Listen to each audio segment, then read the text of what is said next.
sent to Congress. 2 North Texas paramedics are being praised for their efforts to help save victims of a fiery crash. They were the first responders to drive up on the crash site, and they jumped into action to keep the victims from burning alive. And those paramedics spoke with Noelle Walker this afternoon. She is live at MedStar in Fort Worth with the story. Noelle? Brian, when paramedics go to a scene, everything they need is inside the back of their ambulance. But on Wednesday night, their most important life-saving tool was one that they hardly ever use.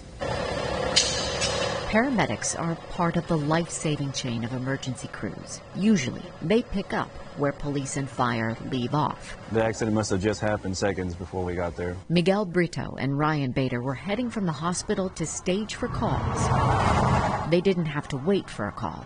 The pair just happened to drive by this fiery crash Wednesday night on I-20 at the I-35 interchange in Fort Worth. It was too much smoke coming from that car. The paramedics followed their instincts. This is what we naturally do, help people. And we knew that it was us right then. There was nobody else. There was gas pouring out of the truck, and so we're worried because we've got gas coming out of one vehicle. There was no time to wait for the fire department. No, ma'am. We got a fire extinguisher in the back, though.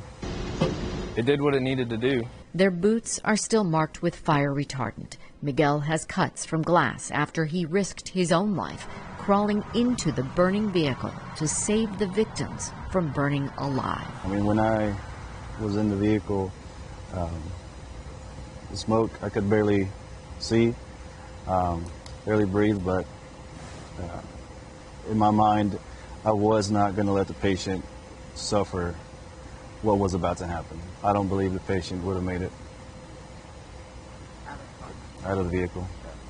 Car likely would have been engulfed by the time anybody showed up. They were the right people in the right place at the right time. Unfortunately, that patient, a pregnant woman, died at the hospital. So did her unborn child. Me and Ryan did our best. They are absolute best to help out in any way that we can. We still wish we could have gotten there a little sooner.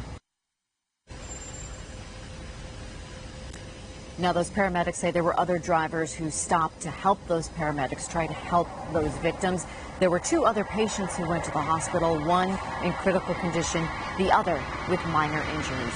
Reporting live in Fort Worth, Noelle Walker, NBC5. All right, well, thank you.